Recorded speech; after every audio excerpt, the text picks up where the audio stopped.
పరిశుద్ధుడు, సృష్టికర్త, జీవాధిపతి యేసుక్రీస్తు నామములో మనకందరికి శుభములు. దేవుడు మనకిచ్చినటువంటి నూతన దినాన్ని బట్టి దేవునికి వందనాలు. దావీదు గారు పరిశుద్ధాత్మ ద్వారా రాయించినటువంటి కీర్తన 32వ కీర్తన చివరి వచనంలో మొదటి భాగాన్ని ఈరోజు ధ్యానం మనం చేసుకుందాము. నీతిమంతులారా యెహోవాను బట్టి సంతోషించుడి, ఉల్లసించుడి. యథార్థ హృదయులారా మీరందరూ ఆనందగానము చేయుడి. ఇక్కడ నా దృష్టి ఒక పదం మీద ఉన్నది. అదేంటంటే యెహోవాను బట్టి సంతోషించుడి. సంతోషించుడి. ఈ మధ్య కాలంలో క్రీస్తును అంగీకరించినటువంటి వారు శ్రమల గుండా వెళ్తారని, సిలువని మోసుకొని వెళ్ళాలని, తగ్గించుకోవాలని, యేసుక్రీస్తు తన్ను తాను రిక్తునిగా చేసుకున్నాడని, మరియు అపోస్తులంటి వారు సమస్తమును వదిలిపెట్టి యేసుక్రీస్తును వెంబడించారని, దీనస్థితిలో జీవించాలని, అవి ఎక్కువగా మనకు బోధలు వినపడుతుంటాయి. ఇక్కడ సంతోషించుడి, ఆనందించుడి అన్న పదము అది దేవుడు ఎప్పుడు కూడా తన బిడ్డల నుంచి కోరుకునేటటువంటిది. మనమందరం కూడా సంతోషంగా ఉండాలి, ఆనందంగా ఉండాలి అని దేవుడు మన నుంచి కోరుకుంటాడు. ఎప్పుడు ఏడుస్తూనే ఉండండి, దుఃఖంలోనే ఉండండి అనేది ఒక కోణములో, అది తర్వాత నేను చెప్తాను. దుఃఖములో ఆనందము, ఇరుకులో విశాలత అన్న సూత్రము బైబిల్లో ఉన్నది. ఇప్పుడు దేన్ని బట్టి మనం ఆనందించాలి, దేన్ని బట్టి సంతోషించాలి? యెహోవాను బట్టి. దేవునికి స్తోత్రం. యెహోవాను బట్టి. చాలాసార్లు చాలా సంవత్సరాల క్రిందట ఒక ఇద్దరు వ్యక్తులు మాట్లాడుకుంటూ ఉంటే నేను పక్కన నిలబడ్డాను. నిలబడినప్పుడు ఒక వ్యక్తి ఇంకొక వ్యక్తితో చెప్పిన మాట నాకు ఇప్పటికీ కూడా అది గుర్తుంది. ఆ వ్యక్తి ఏం చెప్పాడంటే, యూజ్ ద థింగ్స్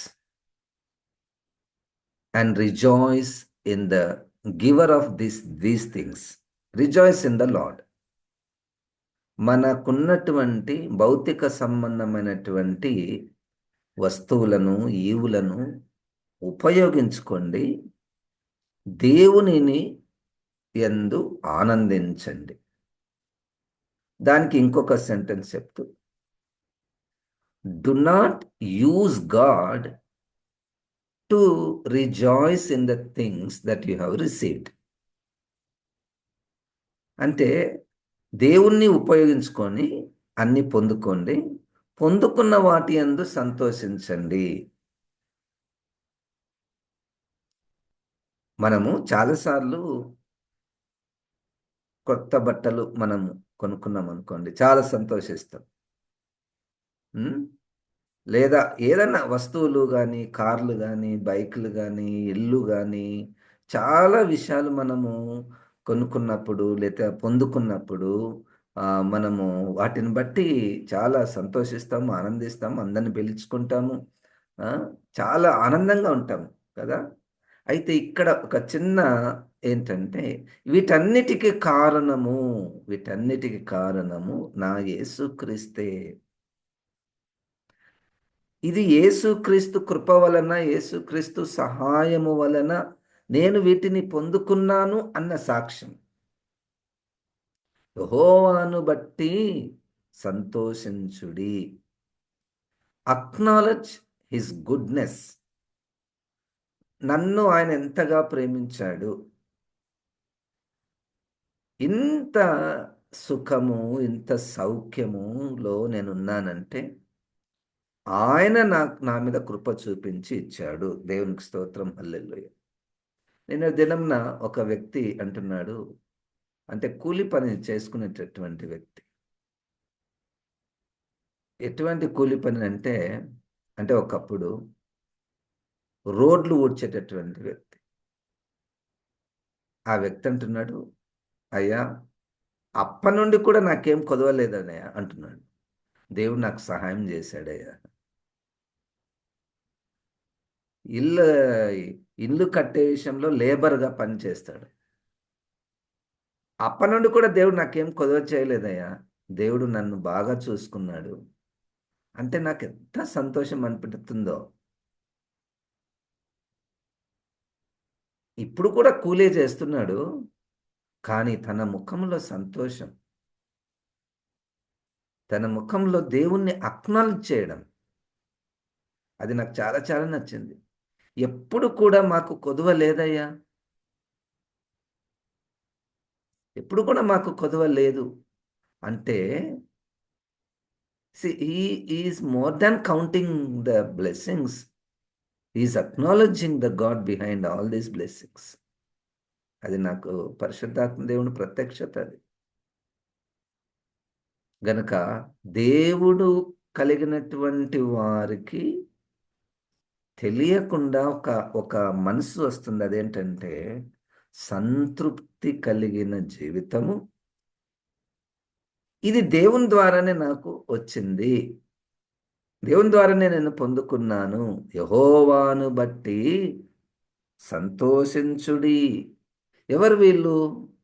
ఎవరిట్లా సంతోషిస్తారంటే నీతిమంతులు.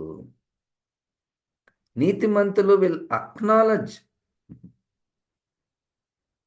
They acknowledge not only the physical materialistic blessings, they acknowledge that the Jesus Christ is the source of life, my life.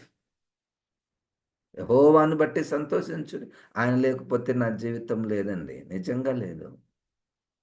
ఆయన లేకపోతే ఎక్కడ కొట్టుకొని పోయేవాళ్ళమో. నేను పెరిగిన పరిస్థితి, నేను పెరిగిన గుంపు అదంతా చీకటి. అంతా చీకటి. ఇప్పటికి కూడా చీకటిగానే ఉంది. ఆయన ఆ గాఢాంధకారంలో నుండి నన్ను బయటికి తీసుకొని వచ్చాడు. యెహోవాను బట్టి సంతోషించండి. ఎవరికి ఆ ఊబిలో నుంచి రాలేము. రాలేము, రావాలని అనపడదు కూడా అనపడదు. ఎందుకంటే పాపంలో చాలా ఆనందం ఉంటది. ఆ పాపంలో ఉన్నవారికే తెలుస్తది. వదిలిపెట్టి రావడానికి కష్టం. దేవుని దృష్టిలో కృప పొందినటువంటి వారు దేవుడు దయదలిచి, కనికరం దలిచి తన నిత్య ప్రణాళికలో ఆ!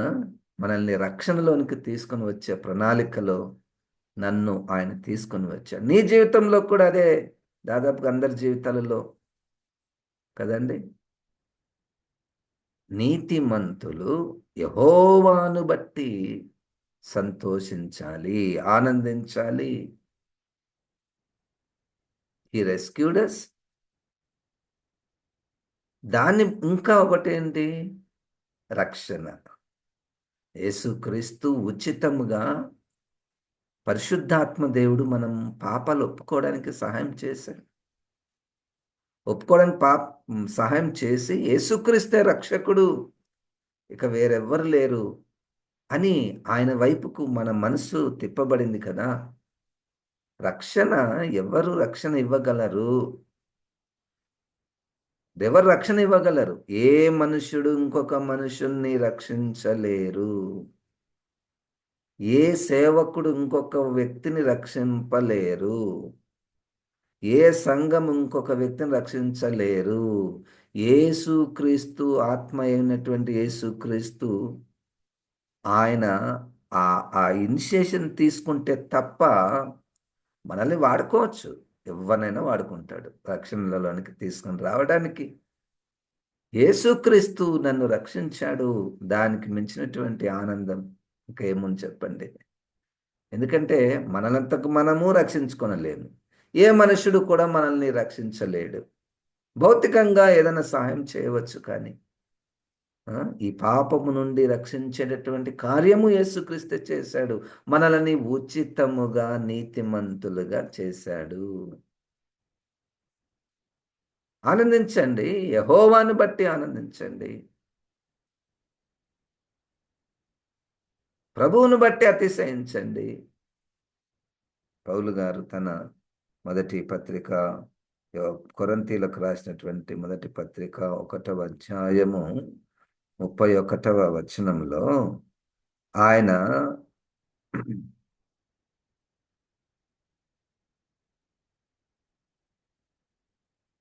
చూడండి 26 నుంచి నేను చదువుతున్నాను. ఆహ్, 26 నుంచి. అంటే మన మన స్థితి ఒకప్పుడు ఎట్లున్నది? ఇప్పుడు ఎట్లున్నది? సహోదరులారా మిమ్మల్ని పిలిచిన పిలుపును చూడుడి. మీలో లోకరీతిని జ్ఞానులైనను, ఘనులైనను, గొప్ప వంశము వారైనను అనేకులు పిలువబడలేదు గాని, ఏ శరీరియు దేవుని ఎదుట అతిశయింపకుండునట్లు జ్ఞానులను సిగ్గుపరచుటకు లోకముల నుండి వెర్రివారిని దేవుడు ఏర్పరచుకొని ఉన్నాడు. బలవంతులైన వారిని సిగ్గుపరచుటకు లోకంలో బలహీనులైన వారిని దేవుడు ఏర్పరచుకొని ఉన్నాడు. ఎన్నికైన వారిని వ్యర్థం చేయుటకు లోకంలో నీచులైన వారిని, తృణీకరింపబడిన వారిని, ఎన్నిక లేని వారిని దేవుడు ఏర్పరచుకొని ఉన్నాడు. అయితే ఆయన మూలముగా మీరు క్రీస్తు యేసునందున్నారు. అతిశయించువాడు ప్రభువునందే అతిశయింపవలెను అని వ్రాయబడినది నెరవేరునట్లు దేవుని మూలముగా ఆయన మనకు జ్ఞానమును, నీతియు, పరిశుద్ధతయు, విమోచనమునాయను. ఇంత గొప్ప కార్యము పూర్వస్థితి, ప్రస్తుత స్థితి. యెహోవాను బట్టి వీళ్ళు యెహోవాను బట్టి ఆనందిస్తారు, సంతోషిస్తారు. ప్రభువా, ఈ స్థితి నాకిచ్చినందుకు. నేను ప్రార్థనకు రాగలుగుతున్నానంటే అది ఎంత ఆశీర్వాదము. మనం వాక్యంను ధ్యానించగలుగుతున్నాము, బోధించగలుగుతున్నాము, వినగలుగుతున్నాము అంటే ఎంతోమందికి ఆ భాగ్యము లేదు. ఈ ఈ ట్రాక్‌లోనికి వచ్చేసాం మనం. ఈ ట్రాక్‌లోనికి వచ్చేసాం. దేవుడు మనల్ని అంతగా కృప చూపించాడు. యెహోవాను బట్టి సంతోషించండి, ఆనందించండి. ఈ మాట ఇప్పుడు మనం చదివినటువంటి మాట ప్రభువునందు అతిశయించండి అన్నటువంటి మాట యెర్మీయా గ్రంథము 9వ అధ్యాయము చూడండి 23, 24 వచనాలు.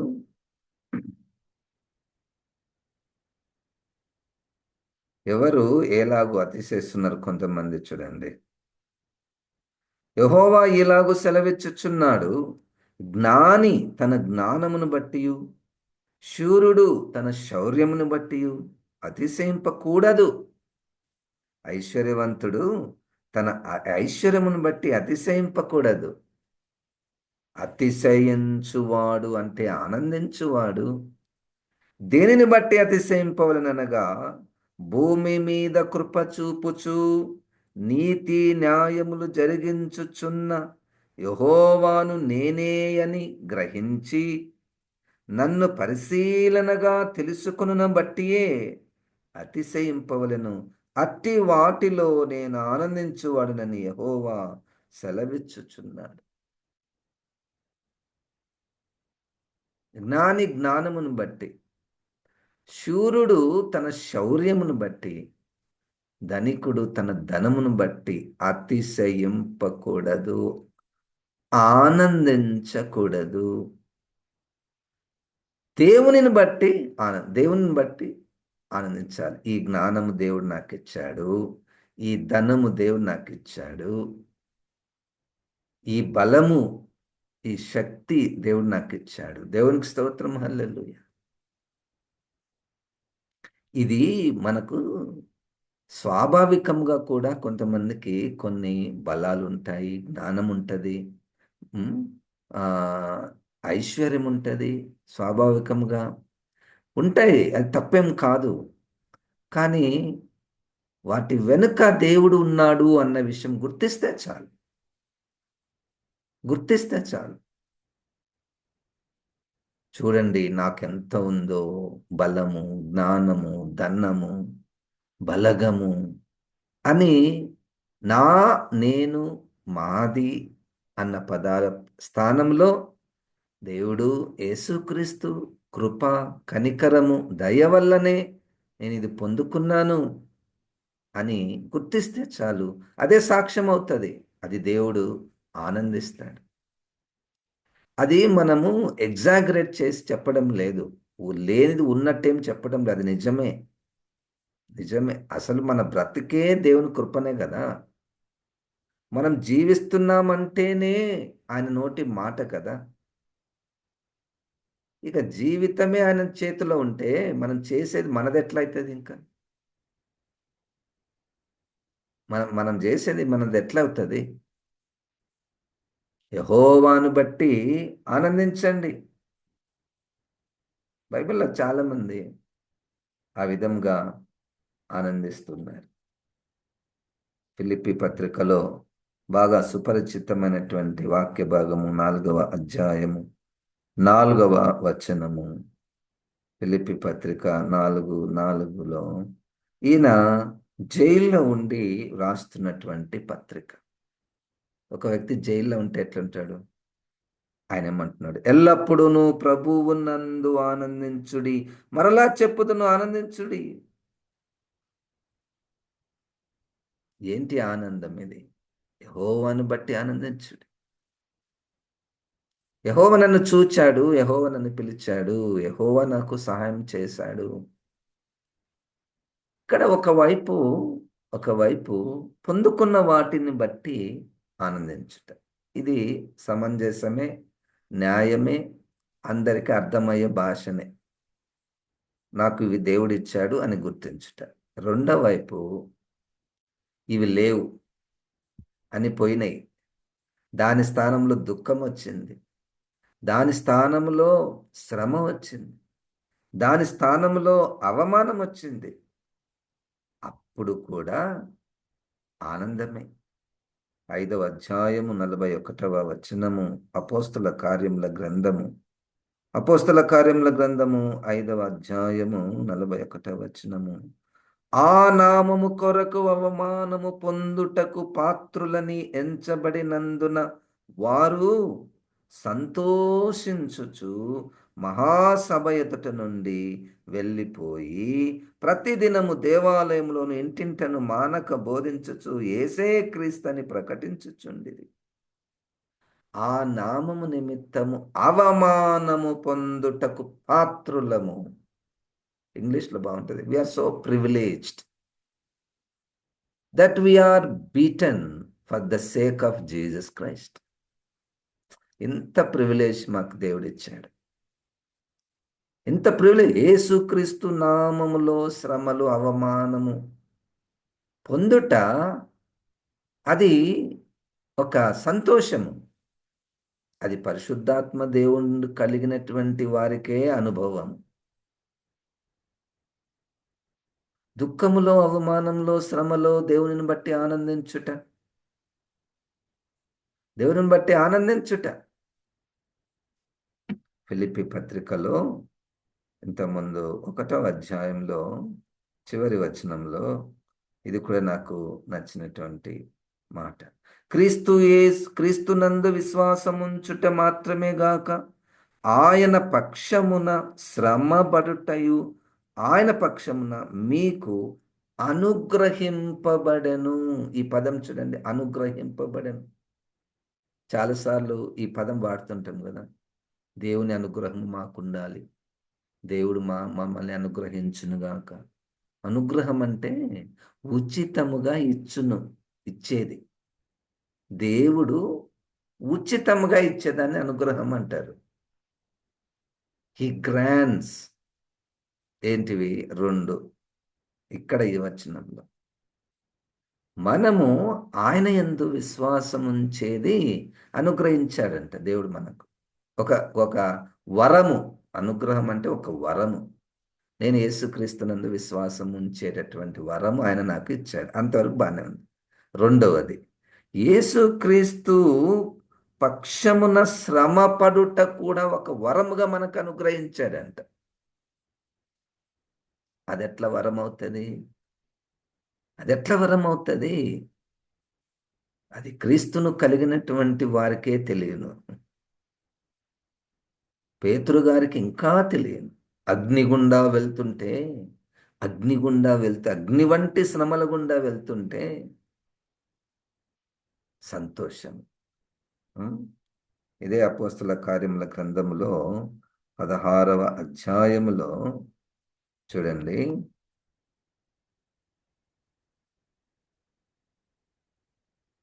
అపోస్తల కార్యముల గ్రంథము 16వ అధ్యాయము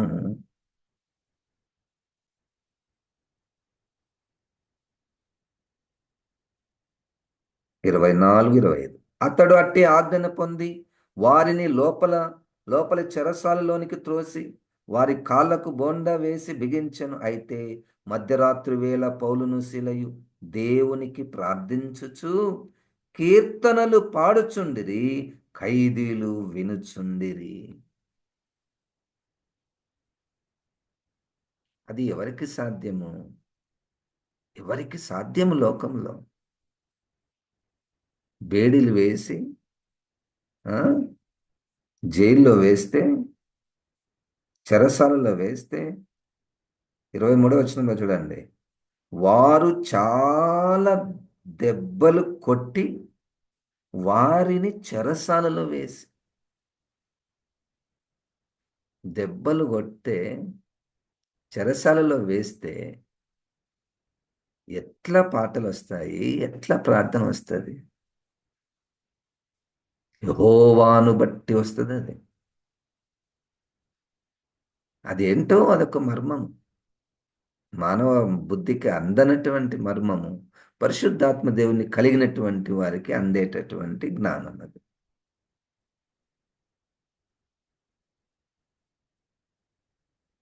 చెరసాలలో వేసిన సంకెళ్ళు బిగించిన పాటలతో ప్రార్థించగా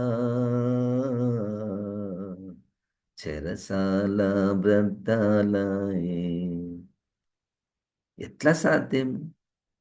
యెహోవా నీ నామము ఎంతో బలమైనది, ఎంతో ఘనమైనది. అక్కడ యెహోవా నామము బలం కనపడుతుంది. ఇటు నోటి మాటలకు యెహోవా బలము, యెహోవా నామము బలము, యెహోవా నామముల రక్షణ కాదు. ఎన్నైనా నోటికి మనం మాట్లాడవచ్చును, కానీ అది రుచి చూచిన వారు ఉన్నారు కదా, వాళ్ళకు చాలా బలం. యెహోవా నామం అంటే బలము, ఆనందము, సంతోషం.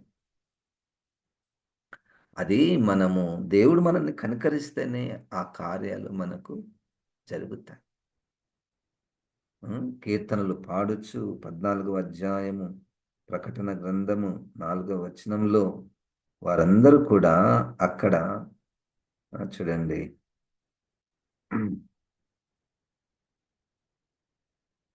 2వ వచనం నుండి, మరియు విస్తారమైన జలముల ధ్వనితోను గొప్ప ఉరుము ధ్వనితోను సమానమైన యొక్క శబ్దము పరలోకం నుండి రాగా వింటిని.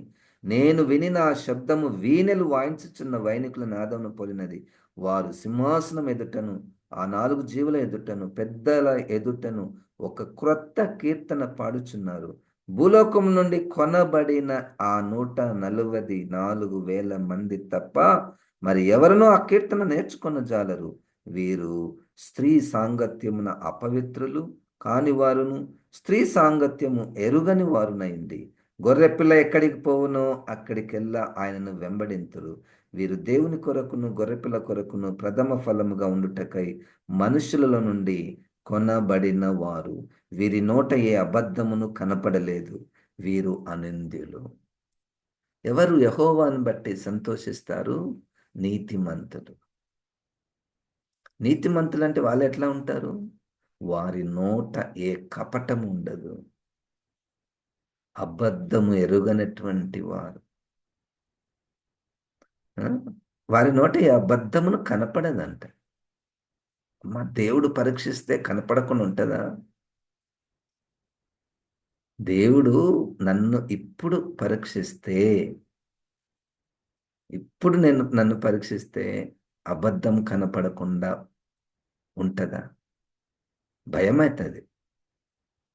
అట్టెట్లయితే సార్ అబద్ధం ఆడుకుని ఎట్లా ఉంటాం? ఎప్పుడు ఆడం కానీ ఏదైనా అవసరం వచ్చినప్పుడు ఆడతాం. అవకాశం ఉన్నప్పుడు అబద్ధం ఆడతాం.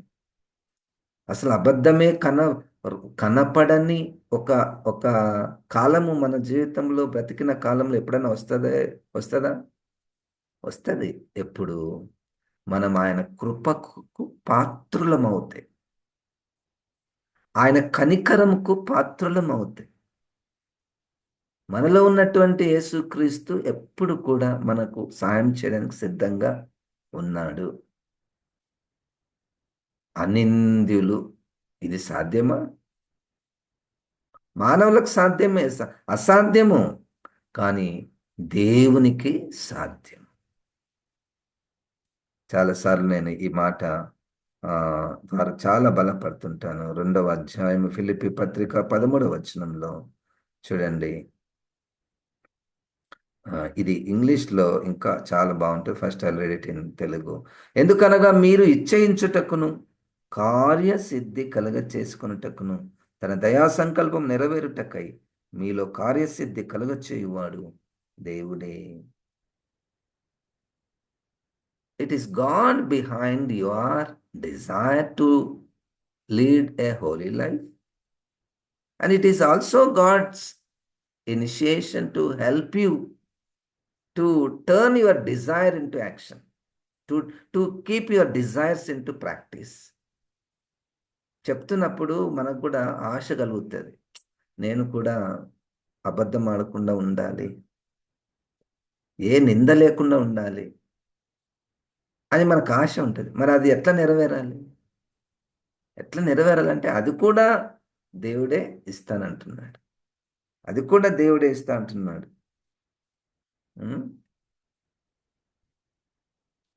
Philippians chapter 2:13. ఈ మాట నన్ను చాలా బలపరిచినటువంటి మాట. For God is working in you, giving you the desire and power to do what pleases him. He gives desire, he also gives power to do what pleases him. ఎంత మంచి దేవుడు అనుకున్నాడు కదా మనకు. నీతిమంతులారా యెహోవాను బట్టి సంతోషించుడి, యెహోవాను బట్టి సంతోషించుడి. ఎంత మంచి దేవుడు, ఎంత కృపగలిగినటువంటి దేవుడు, ఎంత ప్రేమను చూపించినటువంటి దేవుడు.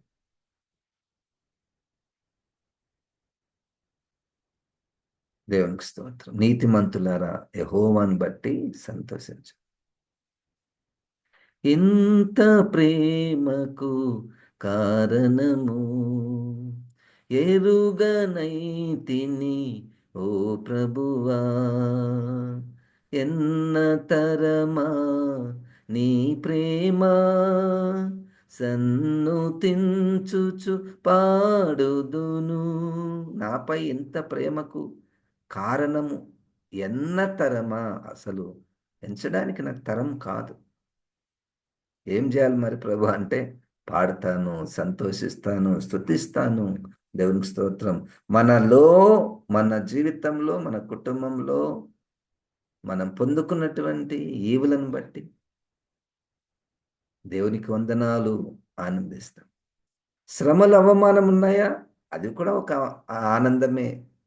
యేసుక్రీస్తు నామమును బట్టే కదా నాకు శ్రమ వచ్చింది. ఇంకొక రకమైన శ్రమ ఉంది, అది కాదు బైబిల్లో. పేతురు గారు అంటారు, మీరు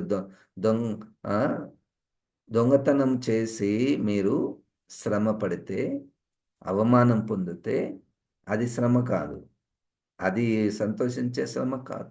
క్రీస్తుని బట్టి అవమానము, శ్రమ, నింద కలిగితే సంతోషించాలి. పరిశుద్ధాత్మ దేవుడు మనల్ని సర్వసత్యములోనికి నడిపించునుగాక. ప్రార్థన. వాక్యమైన ప్రభా, ఆత్మదేవా, నిజంగా నా జీవితంలో, మా అందరి జీవితాలలో ప్రభా నీ కృప, నీ కనికరము, నీ దయ, నీ రక్షణ, నీ ప్రేమ, నీ క్షమాపణ ప్రభా, నీ వాగ్దానాలు ప్రభా, నీకు వందనాలు.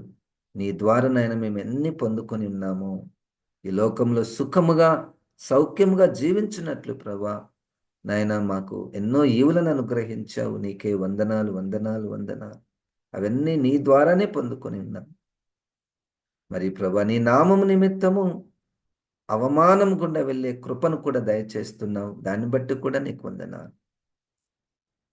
నీవు ఆశించిన జీవితం నాయన మా అందరి జీవితంలో పరిపూర్ణం చేయమని యేసుక్రీస్తు నామమున ప్రార్థిస్తున్నాము తండ్రి. ఆమేన్. ఇప్పుడు మన పరమ తండ్రి అయిన దేవుని యొక్క ప్రేమ, ప్రభు అయిన యేసుక్రీస్తు యొక్క కృప, పరిశుద్ధాత్మ దేవుని యొక్క సహవాసం మనకందరికీ సదాకాలము తోడై ఉండును గాక. ఆమేన్. దేవుడు మనల్ని దీవించును గాక.